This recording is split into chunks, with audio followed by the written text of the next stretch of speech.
Hello guys, it's Majesty Bianca here with the Financial Drive-Through, and yes, we want to do a quick cryptocurrency watch just to see what's happened after Segwit2x was cancelled.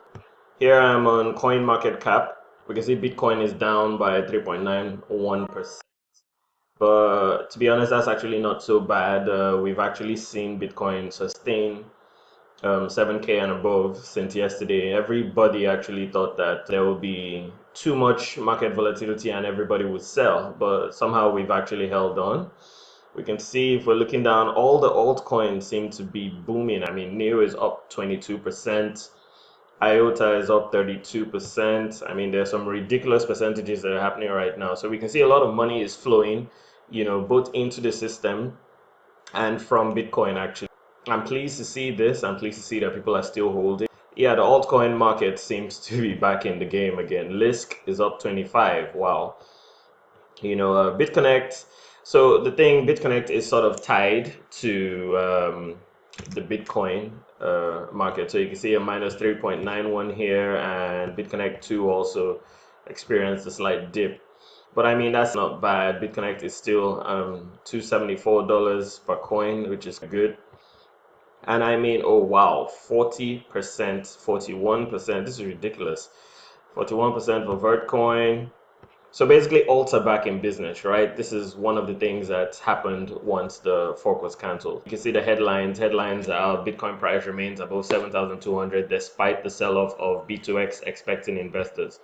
So for those of you that know, B2X was really going to favor all the exchanges and the big corporations and all. And then, us, the users, were kind of conflicted about where to keep our coins to either benefit or just to be safe from, all the happenings that were going on. But I'm pleased to say that things are doing quite fine. Chris Burnisk he's a partner at Placeholder Venture Capital and former cryptocurrency investment leader at ARK Invest. Released a tweet demonstrating the conflict between the B2X dividend expecting investors and Bitcoin holders. I've opened that up so we can actually see it. Trying to just show, how crazy the market has been, how people are battling between buying and selling. And I mean, we can check this out. Hold on, let me get my trading view up. For the past couple of weeks, we've been in a really nice channel, a very nice upward trend. This has gone as far back as technically Bitcoin has always been in an upward trend. I mean, there are dips from time to time, but we've just been really rising with the tide. And we broke out in this region sometime around 31st of October. We broke out of the channel, and we can see over here, we can see the activity. This was all Segwit right here. So what happened was once it was announced, there was a huge spike in Bitcoin, and we almost hit I think we hit 7,900. This is like a Bitcoin high, and then everybody started selling. There was like this huge massive sell, but we couldn't trade futures on this, and frankly I don't think anybody would have wanted to. It was too high risk. Somehow I think we're holding above 7,000, and I do see us getting back and hitting 8,000. I see that possibility. I'd be eager to see what happens, where we go from here, because I am against panic selling, because our individual actions are what lead up to market volatility, and that's something that people need to keep in mind.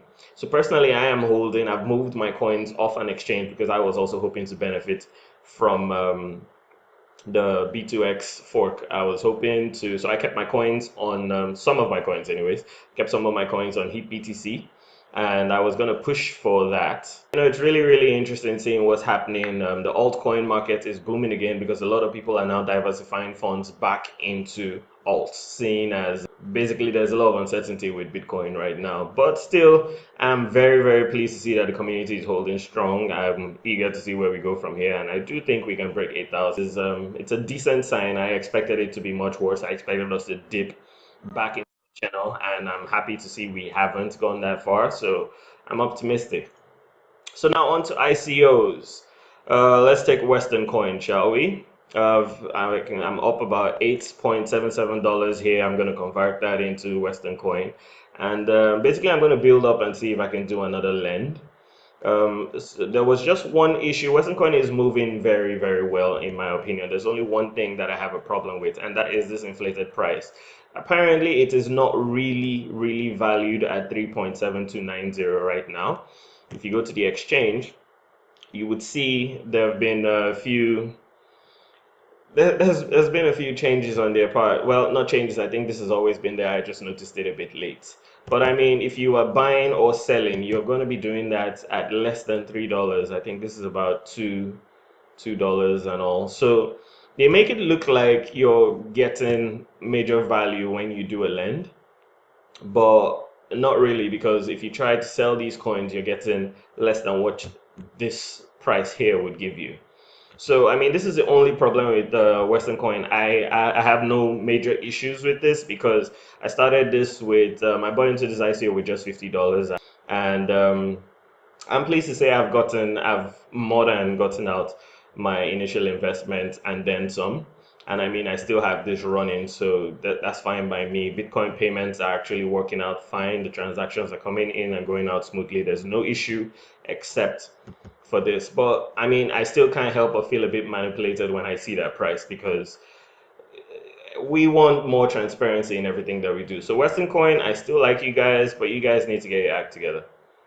Coin's ICO is going live in 2 hours 58 minutes and a second at the time of this video. And so for all those who are interested in getting in on this ICO, it should pan out for us here, I think by 5 p.m. in Nigeria. That should be 4 p.m. UK time. Yeah. So my only advice for anyone that wants to get in on this ICO, be on your PC about say 5 to 10 minutes before the ICO goes live. Be refreshing your page, have your Bitcoins loaded in your wallet so you don't waste any time, because the first round, like I said in my other video, first round sold out in under 30 seconds. Well, 36 seconds from what my screen tells me here. But 1.2 million coins are up again today, and I can assure you this coin is going to be hard to get. Everybody is going to be clicking at the same time, and as ridiculous as that sounds, this is what builds hype, and this is what builds value for the coin when it goes on the exchange. Now, I really like Coin because the CEO he's actually been very active speaking to people, and especially people promoting his videos on social media. He's been open, they've been pretty transparent, they're talking about their plans. They plan to have their coin on an external exchange early too, so I mean that's actually quite good, and that would do a lot to drive up the price. Oh yeah, Western Coin also has plans in their roadmap to move their coin over to external exchanges. So I'm eager to see what happens with that, because if that does happen, then we would see a more natural boom to the price as well. BitConnect is doing great as usual. I mean, BitConnect is what is called the longest running lending platform I think out there right now, and they're doing great at $274 per coin. So initially I took some advice from a couple people, friends of mine, and I was initially moving all my funds into my BitConnect wallet to take advantage of the Segwit split. But now that that's not happening again, I'm just going to be putting them back into the lens. I mean, there's no point stacking these things up right now when we don't know what's coming. So that's fine. USI Tech is back. Their new website is up. I mean, they still have minor glitches. When people are registering, you might have some delays sending out emails and stuff. But I mean, everything is fine. Their ICO, the tech coin ICO, is moving great. I bought a silver package myself, so we can view they've sold over 35 million tokens already, and USI Tech is doing particularly great. You have to be a member of USI Tech to be able to buy into their pre-sale, pre-ICO, and so this is what's showing the total amount of tokens. They have a whole lot more tokens that are going, so I mean, it's not too late. If you want to buy into this, you can actually get there. And so I'm going to put a link in the detail section of this video to pretty much everything I've talked about, and so just pick out what interests you. USI Tech is a very good platform, and I say this because they have like a long-standing track record. They're a very public-faced company, very open, very transparent, and I dare say they are low risk. It's really because of how they've handled themselves as a company, and that's just brilliant. I mean, ICOs are coming up like a dime a dozen, and I mean, countries are warning people to be careful about ICOs for good reason, because ICOs can be very tricky. I mean, We're still wondering what's going on with Electronium. I don't want to talk too much about that because I mean, there's way too much speculation, and I don't want to drive any FUDs or anything on that. So, but it's very, very possible to have an ICO come up. You make your donations, you do everything, and then they just flee. So, psychology, your mindset going into any ICO is very, very important. This is very normal, and I commend them for doing this because they have to. It's also important to realize ICOs work, and people are keeping their eye out for new ICOs every day because they're changing the game. One particularly interesting one: Disney-linked blockchain startup Dragon Chain concludes $50 million ICO. I had no idea about this, but this is looking to go live sometime next year, I think. According to the project roadmap, the platform is tentatively slated for a full rollout in 2018. So that's something interesting to keep an eye out for. Bitcoin is so powerful. It's changing everything. It's changing the way people do business. It is changing the way people see business and all. And I mean, Tim Draper. Anybody in the cryptocurrency world should know who Tim Draper is. He's predicting that in the next 5 years or so, using fiat currencies will be actually laughable. He bought 30,000 BTC back in 2014, and right now, I think his crypto hoard, they say, is worth 223 million at today's prices. So, I mean, he's doing very great. He's invested in a lot of stuff. He's a major venture capitalist, and he's someone that, you should follow. You should check him out. There's a lot of stuff you can learn from that. So I really just want to encourage people to stay informed, stay updated. If you like this video and you'd like to see some other cryptocurrency investments and opportunities and things I'm looking at in the cryptocurrency space, do subscribe, hit the like button, hit the bell icon that's beside the subscribe button so you can catch my notifications as they come out. My name is Majesty Ibianga, and this has been another edition of the Financial Drive-Thru.